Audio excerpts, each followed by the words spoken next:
साहिब।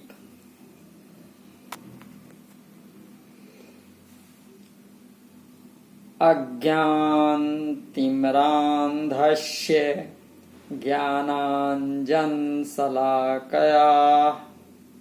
चक्षुरुन्मीलितं येन तस्मै श्रीगुरुवे नमः। तस्मै श्रीगुरुवे नमः। आप समस्त श्रोता बंधुओं को मेरे तरफ से हार्दिक प्रणाम। जैसा कि चल रहा था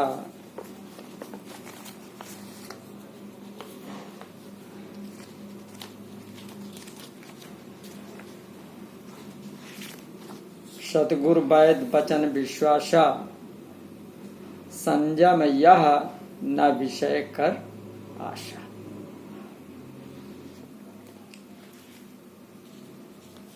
का ये 9वां पार्ट है, 9th पार्ट।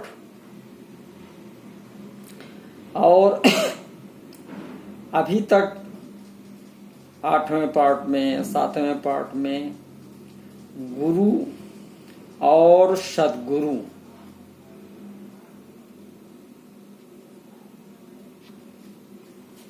सद्गुरु कौन, तो गुरु क्या है और सद्गुरु क्या है, यह समीक्षा चल रही है। उसी कड़ी को आगे बढ़ाते हुए अगला पॉइंट, जो गुरुजन होते हैं, गुरु होते हैं, वो उनका ज्ञान केवल 3 लोक तक सीमित है।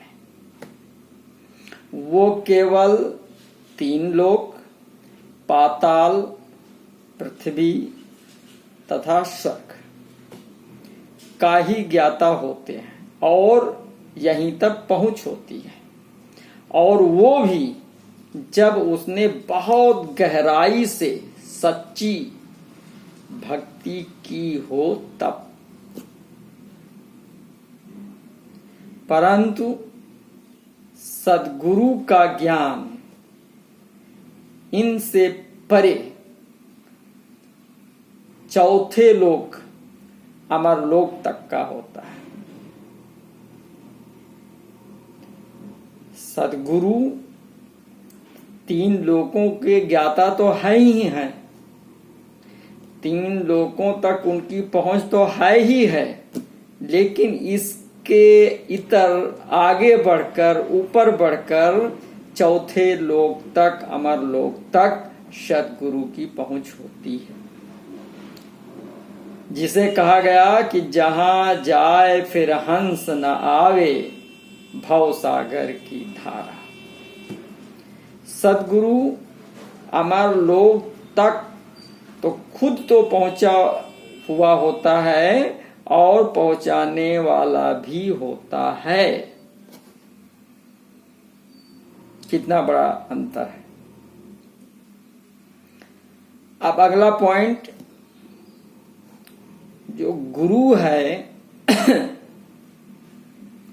वो आत्मज्ञान नहीं दे सकता, क्योंकि आत्मज्ञान गुरु से परे की बात है।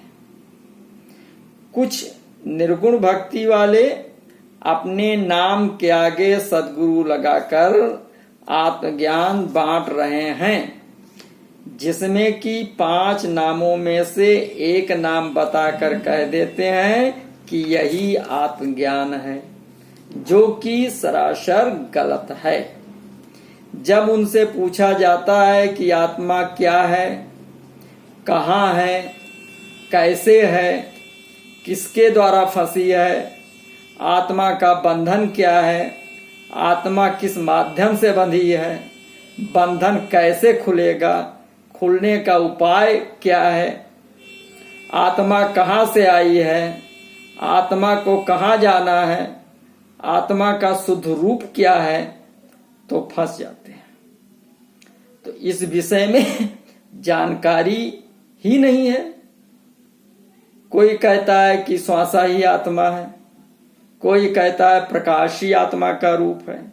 केवल श्वास में 5 नाम को जपना, आज्ञा चक्र पर ध्यान केंद्रित कर प्रकाश का दर्शन करना, अनाहत नाद सुन लेना व जिह्वा पलटकर खेचरी मुद्रा नाम देकर पीनियल ग्लैंड से टपकने वाले द्रव का पान कर लेना इत्यादि को ही मिलाकर आत्मज्ञान की संज्ञा दे देते हैं और बड़े गर्वीले होकर कहते हैं कि मुझे आत्मज्ञान है, मैं आत्मज्ञान दे रहा हूं, जबकि वे आत्मज्ञान के तरफ जरा सा भी बढ़े नहीं हैं।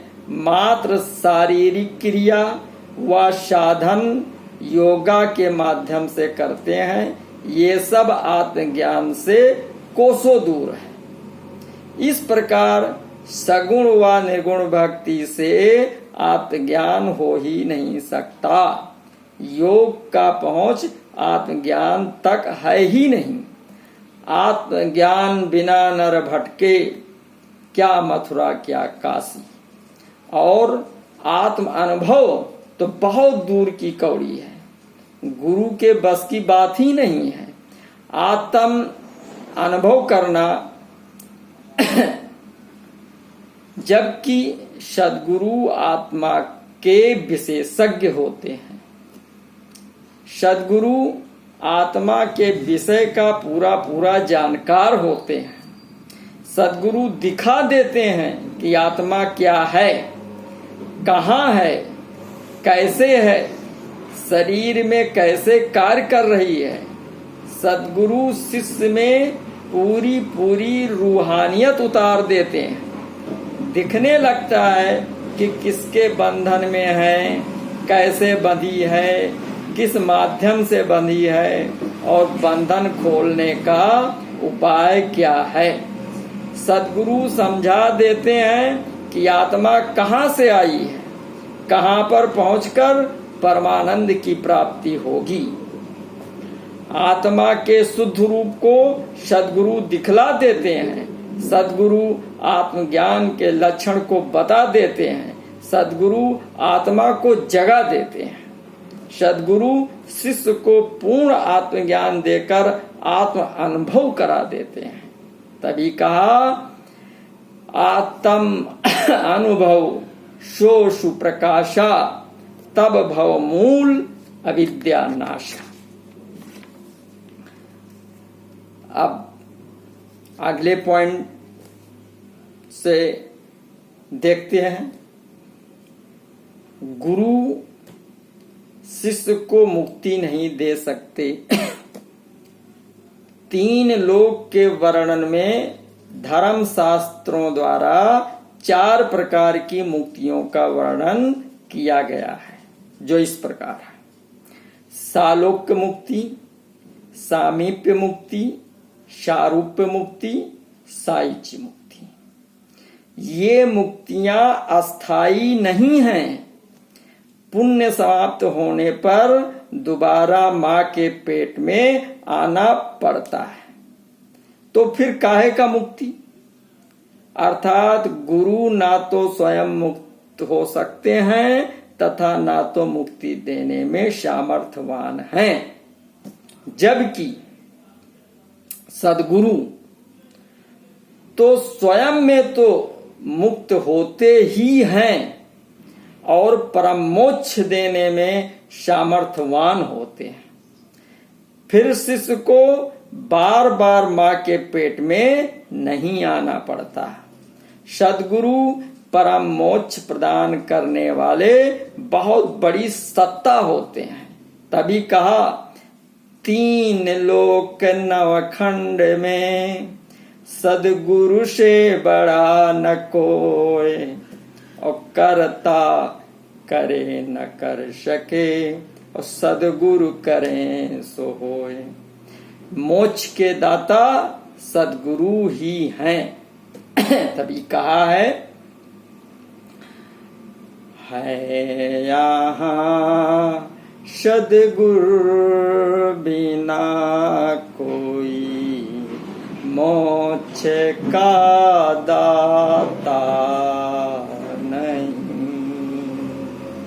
है यहाँ सद्गुरु बिना कोई मोक्ष का दाता नहीं। जब तलक विषयों से ये दिल दूर हो जाता नहीं,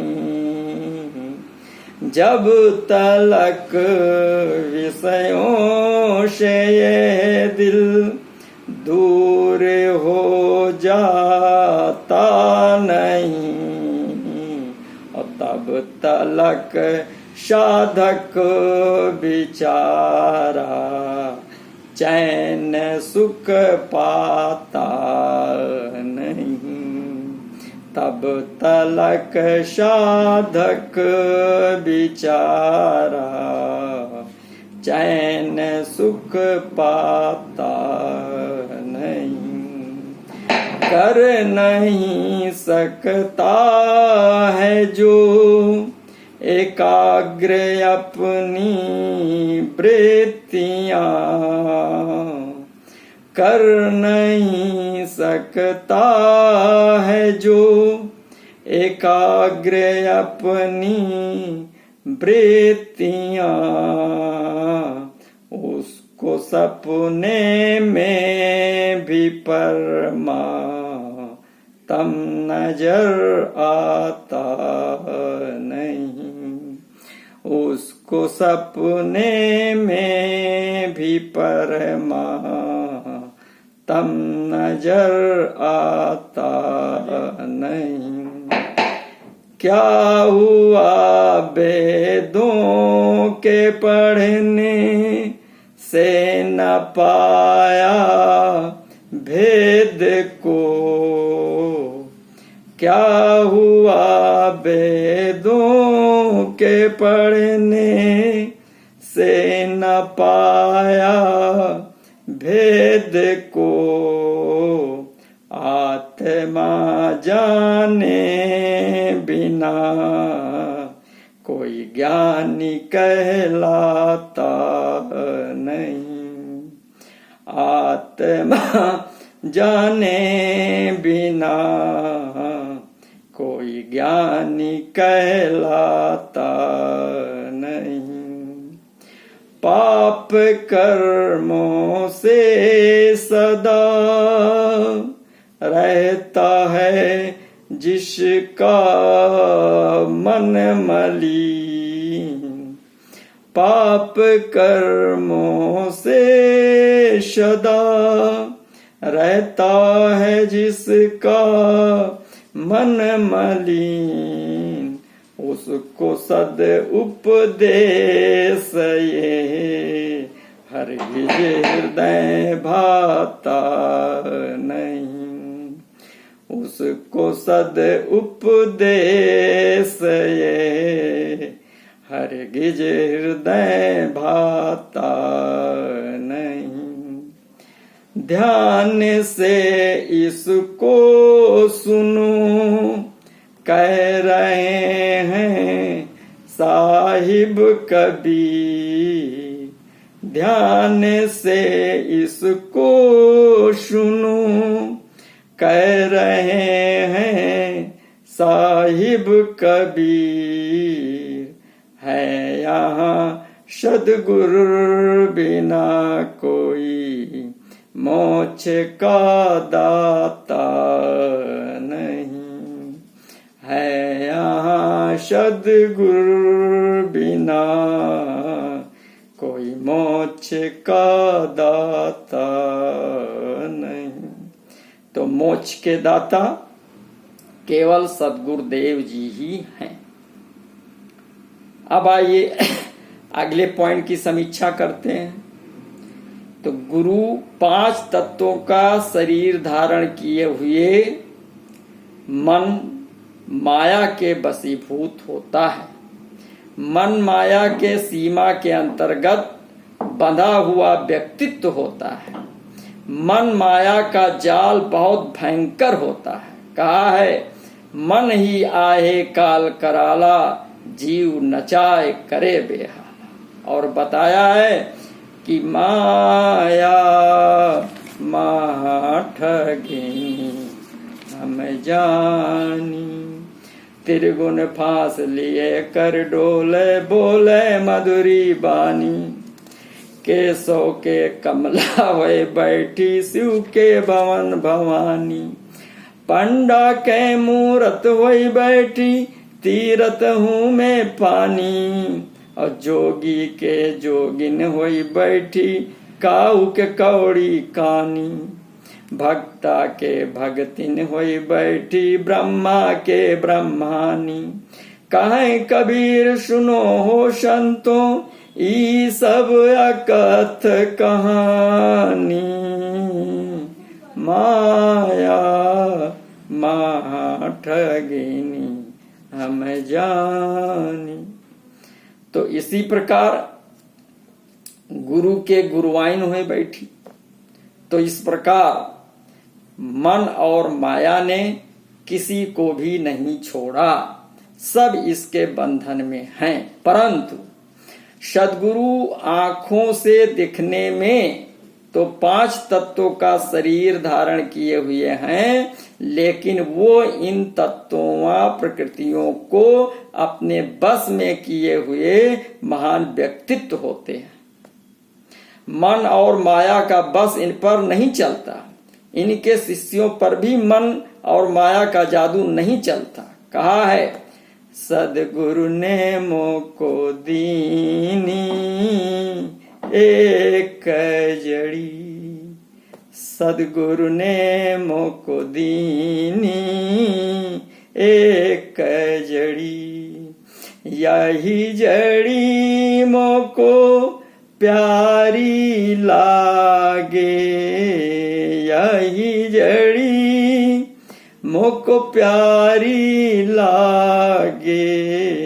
अमृत रस की भरी गुरु ने मोको दीनी एक जड़ी। काया भीतर अजब एक बंगला। काया भीतर अजब एक बंगला। वहाँ में गुप्त धरी 5 नाग 25 नागिनी। सूंघत सब ही मरी। सद्गुरु ने मोको दीनी एक जड़ी। इस कालीन ने जग सब खाया। इस कालीन ने जग सब खाया। सद्गुरु को देख डरी। लोभ और मोह अगम दरिया में। लोभ और मोह अगम दरिया में। ममता नीर भरी। कहीं कबीर सुनो भाई साधो। कहीं कबीर सुनो भाई साधो। सद्गुरु ज्ञान तरी। सद्गुरु ने मोको दीनी एक जड़ी। तो इस प्रकार सद्गुरु मन और माया की सीमा से ऊपर मुक्त एक अमर व्यक्तित्व है। आइए अगला पॉइंट देखते हैं। तो गुरु परम पुरुष का भेद नहीं जानता। गुरु केवल सगुण भक्ति के माध्यम से अधिकतम त्रिदेवों ब्रह्मा विष्णु महेश तक धर्म ग्रंथों के अनुसार केवल जानकारी रखता है, जो कि याद शक्ति का प्रतीक है। आद्या शक्ति की जानकारी रखता है। इन तक पहुंच फिर भी नहीं होती, केवल जानकारी रखता है। निर्गुण भक्ति के माध्यम से गुरु अधिकतम काल पुरुष अथवा परमपिता निरंजन तक ही जानकारी रखता है। हालांकि ऐसा संभव नहीं है। निरंजन को भी गुरु प्राप्त नहीं कर पाता, निरंजन के भेद को भी गुरु समझ नहीं पाता, जबकि सद्गुरु तीनों देवों को के भेद को जानते हुए सद्गुरु निरंजन का तो पूरा भेद जानते तो हैं ही हैं, बल्कि इसके साथ साथ दयाल पुरुष परम पुरुष का भेद अच्छे ढंग से जानते हैं और परम पुरुष तक पूरी पूरी पहुंच रखते हैं, बल्कि सद्गुरु परम पुरुष का ही तद्रूप होते हैं। तभी कहा गया सत्य पुरुष की आरसी सद्गुरु की है दे, लखा जो चाहो अलग को इन्हें में लख ले।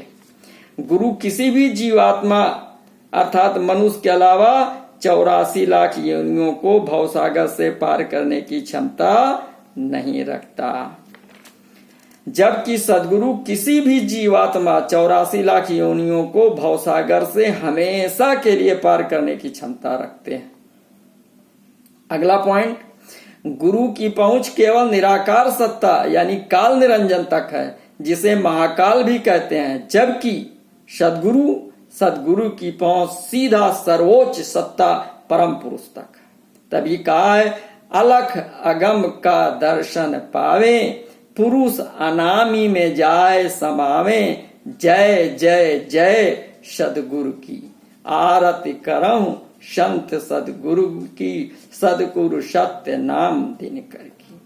अगला पॉइंट देखते हैं, गुरु द्वारा बताए हुए सभी देशों जैसे तीनों लोकों व महाकाश के सातों महालोकों अथवा 70 प्रकार के धुनों का मुख से वर्णन किया जा सकता है, जबकि सद्गुरु के सार शब्द अथवा अमर लोक का वर्णन मुख से नहीं किया जा सकता, क्योंकि वर्णन करने व खुलासा करने वाला मन होता है, जबकि मन की पहुंच सार शब्द व अमर लोक तक नहीं है। तो इन उपरोक्त तथ्यों द्वारा जो बातें बताई गई हैं से हम सद्गुरु को जान सकते हैं, समझ सकते हैं और पहचान सकते हैं। सद्गुरु के पास जाकर दंडवत प्रणाम सेवा द्वारा प्रसन्न करके उनसे नाम प्रदान करने की याचना कर सकते हैं। उसके लिए नियम है कि पहले दाता शिशुआ, किया तन मन अर्पण शीश, फिर पीछे दाता सद्गुरु हुआ, नाम दिया बख्शीश। तो सद्गुरु द्वारा नाम प्राप्त करने के उपरांत शिष्य सद्गुरु के वचनों यानी आज्ञा के पालन में तत्पर रहे। आइए देखते हैं कि सद्गुरु की आज्ञा व वचन क्या है, क्योंकि सद्गुरु के वचनों में रहकर शिष्य वचन रूपी किले में पूर्ण सुरक्षित रहता है, फिर उस पर काल का बस नहीं चलता। मन ही निरंजन सभय नचावे, नाम होए तो माथ न हो। अब अगला जो पाठ रहेगा वो सद्गुरु वचन, सद्गुरु के वचन क्या है इस पर बोलेंगे, वो अगले वीडियो में। तब तक के आप सभी लोगों को मेरा प्रणाम, नमस्कार।